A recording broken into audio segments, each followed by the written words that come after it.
Want help to grow your business? Download Bryn, the world's first business advisor in your pocket.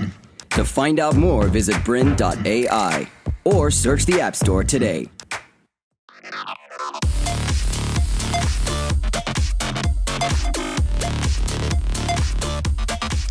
Hello and welcome to Teach Me Tech. I'm your host, Laurel Gray, and I'm joined today by Ben Carter. Hello. Ben is an SEO expert and the founder and director of YoNet. I almost said UNet, but it's two O's, but it's YoNet. And he's here today to share with us something that I've been quizzing him about for a long time behind the scenes, which is Google My Business.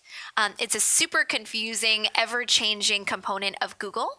And Ben's here to sort of demystify what all of that means for you as a business owner and walk you through the steps that you need to undertake to make sure that you are getting the best rankings and also creating the best position for your business on Google. That's right. Anything else? Can't wait. Love this Can't topic. wait. Yeah. I love this topic too. I've got like a million questions, so I hope you guys don't mind being here for a few hours. Yeah, 4 or 5. Is that okay? Here's what we're going to cover. Preparing your content for your Google My Business page. Linking Google Analytics. Photo management. That's an important one. I noticed that changed recently. Linking to your website. Categories. I feel like I'm on Jeopardy. Categories. Using shareable links. Geotagging photos. Review guidelines. And finally, monitoring, so making the most out of your Google My Business listings. Let's get started with this because we've got a lot to cover today. I know we said we were going to start with preparing your content for the listing itself, but can you start by explaining to us what Google My Business is from sort of a high level? Yeah, certainly. Google My Business was born around 2006. And what it was Google's local directory, or Yellow Pages was the only thing that was even close to it at the time. So Google put their finger into the water. Many have done it since then. Bing has now got on board. Yelp's obviously sprouted up since then. So it was basically Google's platform for local businesses to display their information. Yep. And to begin their, what I believe is going to be a long journey of connecting people to services through this. This will be a huge monetization for them, and the service and product will improve dramatically in the years ahead. I've seen it come leaps and bounds already. Yep. And with Google My Business, how essential is it for a business owner to take note of what's going on? Well, I see businesses that are, brand new restaurants open. They spend $200,000 on a fit out and they don't even stop to do their Google My Business page. And everyone goes to their phone, they put in the business name, they pop in the town, and they're waiting for that map, and they would give me directions to pop up. And if that's not there, it can be perceived as really lacking. I think it's absolutely essential. If you're a service area business, say you're a plumber in an area, it's just so important. If you're bricks and mortar, it's essential. If you've got multi-locations, the management of that can be a little bit tricky, but again, essential. Yeah, I can't imagine running a business without it. Yeah. It's interesting that you say that businesses that are brick and mortar, they spend so much money on creating it and then they don't actually do the map listing part. Yeah. Is Google My Business just for businesses with a physical location though? No, it's not. You can do service area business. So you can actually put in there, our service area is 50 kilometers from this postcode. So you can do that as well. So it's definitely great which is ideal. We have a lot of customers that may be an electrician and they run their business from home. You don't want your physical address to be displayed on the internet. Yeah. So you have to that's the option that you would use in that. Keep in mind that in some cases we see less performance in ranking because of hiding the address. But that's some of the nitty gritty as well. So we can. Okay, but there are ways to protect yourself if that is your type of business. Yeah, from, if you don't have a physical location, you can still get a location listing. That's correct. Yes, you can definitely be on Google My Business still with it and have a strong presence. All right, excellent. And do you need to have a Google Apps for Work account to get on Google My Business, or? You'll need some form of Google account, so that may come through YouTube, Gmail, any number of. My personal preference is a Google Apps for Work account with the domain name that's fully verified to the director of the business using phone address verification. If there's a place to fill out that it's asking you, there's a good chance that Google's using that to strengthen your presence with them. Google My Business Google Apps for Work is absolutely, for me, an essential. We're both very passionate about that product. It's a great place to start. Yeah. And for the business owners that are watching, on that note, is it important that you register your Google My Business account with the owner's email address directly? Or like, what's the best practice around that? Yeah, it's as long as it's the domain extension and there's a mobile phone verification, it's the way to go.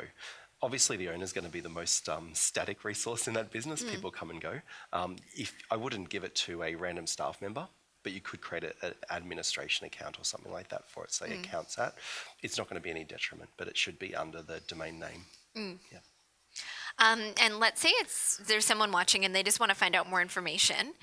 Is this a service that you provide in your business? If somebody wanted to come to you and say, just set the whole thing up? Yeah, absolutely. We can certainly help. Yeah.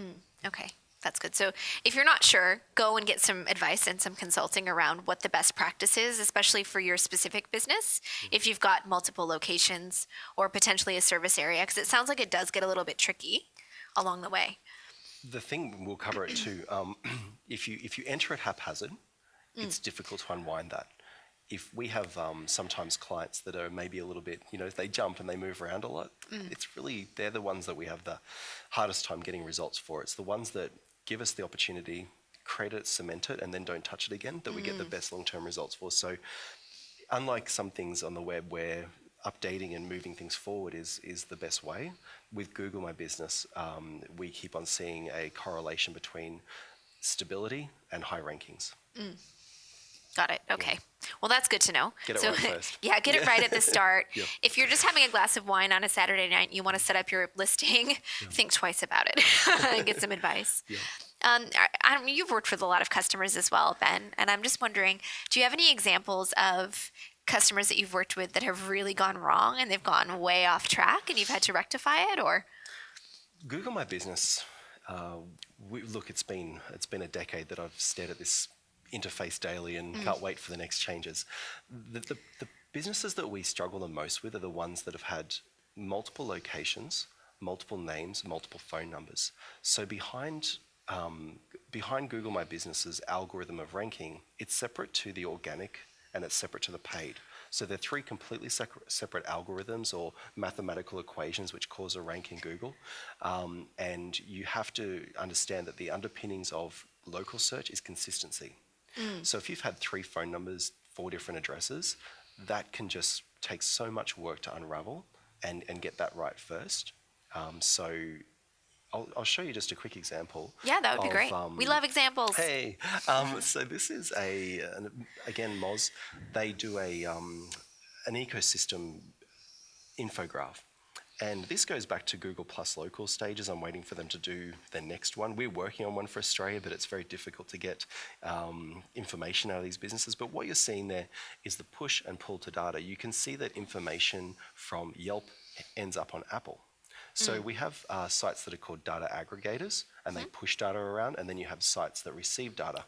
And as you can see, Google My Business, it's a pretty one-way street. They're sucking all the information in, they're not giving much up.